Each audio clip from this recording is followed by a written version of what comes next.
the New York Giants actually played a very good game against a very good team. You were right about that on the Weekend Crunch. You said that would be close. I thought it was going to be close, and I think the Giants are going to get better and better every single week. I really do. I think Golden Tate and Ramsey, the whole Jalen Ramsey thing at the end of the game, I don't think that was a big deal, and it came out today that Joe Judge is doing nothing. He's not going to suspend Golden Tate for standing up for himself against Jalen Ramsey. Jalen Ramsey is a troublemaker. He's always been a troublemaker since he's come into the league. He's got the biggest mouth. Look what he said about Josh Allen in GQ magazine. And look what Josh Allen's doing right now. And we'll get into Josh Allen just 1 second. Him and A.J. Green had a fight 3 years ago, too. Yeah, I mean, a lot of these corners and these wide receivers, a.k.a. Odell Beckham, and the thing that happened with Josh Norman over the years with the New York Giants, I mean, everybody talks on the field. There are going to be problems on the field, no matter push or crook, you're going to see that. But anyways, I want to talk about what we saw yesterday with the Giants. And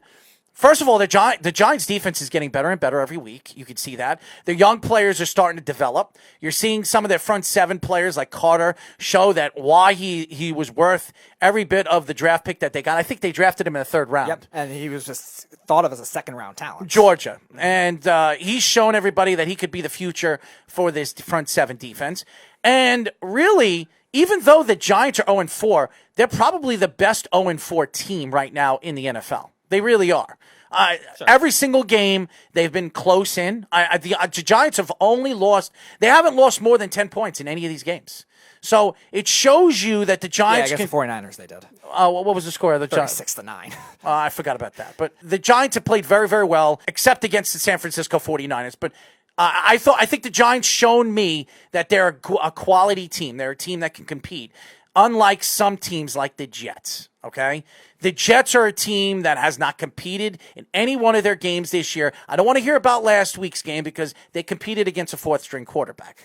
Okay? So I like what I see with the Giants defensively, special teams, their coaching. I don't like Joe Judge. I don't think Joe Judge is going to have that job for a very long time. But I like what the Giants are doing. They're trying to develop Daniel Jones. Daniel Jones was 23 for 36, 190 yards, 1 interception, didn't throw any touchdowns. But he doesn't really have that many weapons on the field. So I was impressed with the Giants competing against the LA Rams, who are 3-1 right now, and one of the best teams in the NFC. Even the interception he threw was right at the end of the game. That wasn't really a terrible throw either. Could it have been a little better? Sure, but it was more of a great play by the defender more than anything else. Also, the game that really stood out to me yesterday was there were 2 games. Tampa and the LA Chargers. Who the LA Chargers had an early lead. They were up 24-14 in the half. And I thought they were going to take the game over. Justin Herbert he's impressed me week in and week out since he's taken over that job. And I think he's a real deal. I really do. And I like what the offensive line did with the LA Chargers early in the game to try to protect him, make sure that he stands in the pocket, stands strong in the pocket and throw the ball. But Tom Brady slowly but surely is figuring things out. He's got so many weapons on the field. He's got 2 tight ends that can catch the ball. Actually, 3. He's got 3 or 4 wide receivers on the field. He's probably have more weapons with this team than he's ever had in his NFL career. But all in all, Tom Brady threw 5 touchdowns yesterday. 5 touchdowns. This is a 43-year-old guy who is showing you why, no matter how old he is, he can still compete in this league. Now, do I think Tampa is going to be a team to beat in the NFC? I don't. I think Tampa will make the playoffs. They'll be a wild card team, borderline division winner. It all depends on how the division moves in the proper direction because the Saints have not looked good so far. Well, they've been banged up.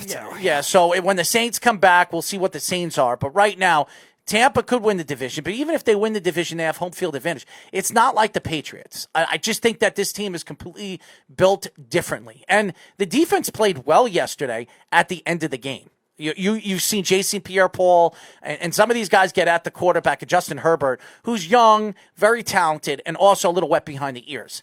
But I was very impressed with Tom Brady yesterday. He was very impressive.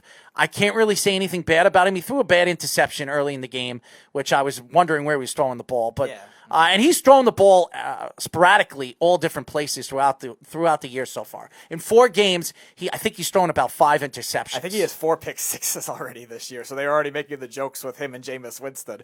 If you need a pick 6, who do you trust more? I don't think he's anything comparable to Jameis Winston. No, Jameis Winston didn't throw 5 touchdowns in a game. I don't even remember the last time I could remember that Jameis Winston threw 5 touchdowns in an NFL game. I think in college he did, in Florida State. I don't think he did it in the NFL. I think he did his rookie year, but I think that was. I don't remember any of it, yeah. And I'm actually a Jameis Winston fan, but Tom Brady is still a guy that can win. He can win them a Super Bowl. I was very impressed. Their all-around game. Bruce Arians, his play calling, especially in the third and fourth quarter, and how they dominated a line of scrimmage. That's why Bruce Arians is an offensive genius. The question is this defense going to hold up against some of these good top teams? That's going to be the question. And the only team that can answer that is the Tampa Bay Buccaneers. Another game that stood out to me yesterday was Seattle and Miami, and that was another game that I thought was going to be very close. Seattle again. Russell Wilson right now he's the MVP of the league. There's not even a question. There's no argument to it. His offensive line is pretty restructured, pretty much restructured from last year. This is a brand new offensive line. Their running game sucks. So let's be honest. This is not a good running team. It really isn't. We'd expected them to be a good running team because for years with Marshawn Lynch and even the 3-headed monster they had the last couple of years, this was a running team. This year, this is not a running team. This is a throwing team. This is a team that's airing the ball out, and Russell Wilson is throwing it with ease right now. And Miami, who I think could compete with anybody right now. And I like Brian Flores. I think he's a great coach. I think he was probably the best coach to come out of the Bill Belichick tree in a very long time. You're seeing that the players are starting to figure things out in his defense.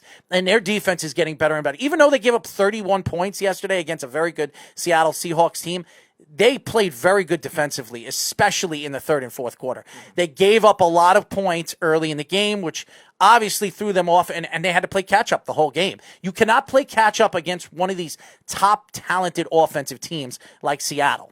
But I was very impressed with them. I really was. And we haven't even seen Tua yet. We haven't seen some of the weapons that are hurt right now with this team. So when this team is at full strength, Miami might be a dangerous team, maybe a wild card team. I know it's right now. I think they're 1-2. They're 1-3 right now. 1-3. I'm sorry.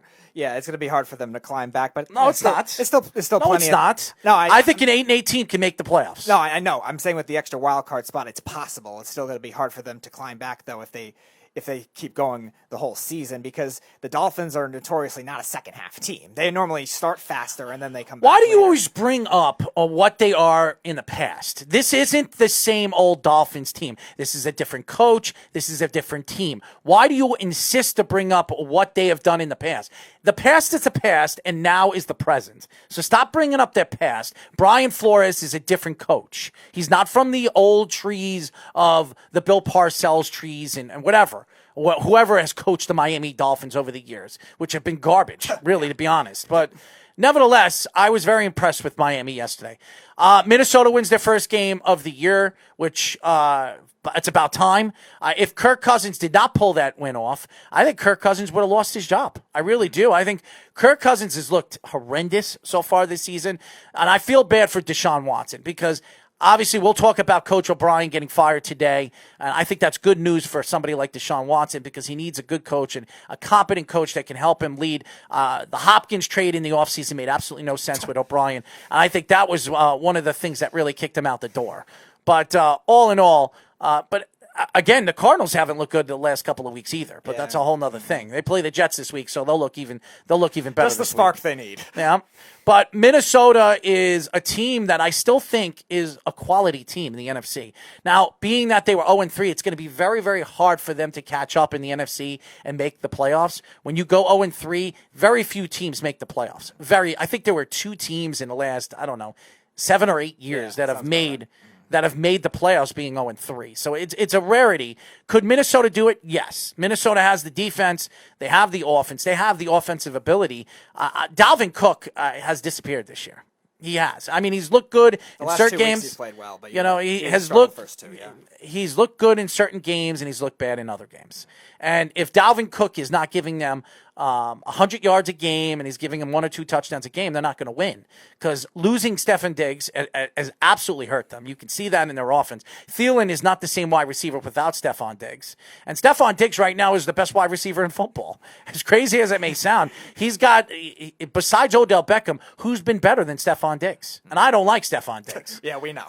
So the fact is, what Josh Allen is doing with Stefon Diggs has been absolutely remarkable.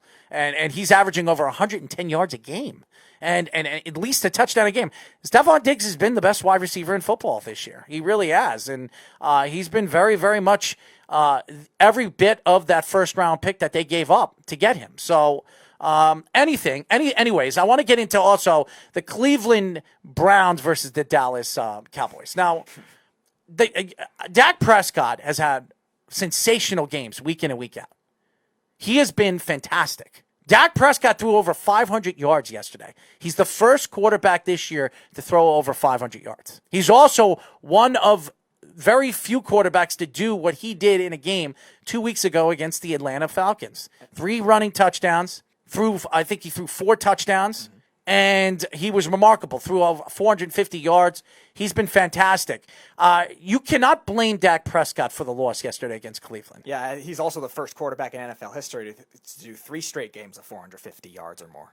He's been incredible. And the Cowboys are going to have to open up their wallets because he's going to be up for MVP again this year. I think he could be. Mm-hmm. Now, if the Cowboys somehow make the playoffs and are a dangerous team in the playoffs, he could win the MVP, no matter how good Russell Wilson is, no matter how good Aaron Rodgers has looked. You're talking about Dak Prescott, who, let's be honest, they have a tremendous offensive ability. They do. They have CeeDee Lamb, who's a star. By the way, everybody, including the Beeve, that thought that this guy wasn't going to be a star, this guy already has over almost 400 yards already this season. He's got 4 touchdowns. He got caught 2 yesterday. Yeah, Beeve. he's going to probably be Offensive Rookie of the Year this year. He's been fantastic. He's been sensational. You got him at the number 17th pick. So you got arguably one of the most electrifying wide receivers we're going to see in a very long time. But now I'm going to go off that subject. But you cannot blame Dak Prescott for that game yesterday. That defense, first of all, the Dallas Cowboys defense is horrendous. It might be the worst in the league this year. No, the Jets have been. I don't even know if the Jets have been that bad. The Jets have been bad. And if you want to use a second place team, what about Atlanta? So, the Jets have given up almost 30 points in every single game this year. Mm-hmm. In every single game. All right. Okay? I'm tired of watching bad football. But yesterday's game with Cleveland and Dallas was a fun game to watch. It was really back and forth. Baker Mayfield looked really, really good. He really did. Odell Beckham looks like he's back to normal form. I didn't think we were going to see this with Odell Beckham again. I think Odell Beckham in the first 4 weeks of the season has 5 touchdowns. Yep. He's been fantastic. He's been the best wide receiver in football. If he plays like this at the top of his game, watch out for Cleveland. They could be very, very scary. I think they found a coach. I think this guy is the right guy. Yeah. He's got more wins in his first year than the last 5 first-year coaches in Cleveland Browns history. I mean, seriously, if you look at their last 5 coaches that have played their first season, none of them have won 3 games. He's already won 3 games in 4 weeks. So I think they found the right coach. We'll see what they do moving forward. They have arguably one of the most underrated running backs in football. They're explosive in all different ways. Landry had a good game the week before this. So I think that this team could be explosive and very, very fun to watch. They have a lot of offensive talent on the field. They have a bunch of wide receivers, a bunch of tight ends that can make plays. They have 2 really good running backs. They're a dangerous team, and they're playing very good defensively, even though yesterday didn't show that. But that was an explosive game. How many times are you going to see almost 80 points be scored in a game? I mean, yeah, it's a rarity. And the NFL, because especially from the Browns. Also, shout out to Joe Burrow, who won his first NFL game yesterday against Jacksonville Jaguars.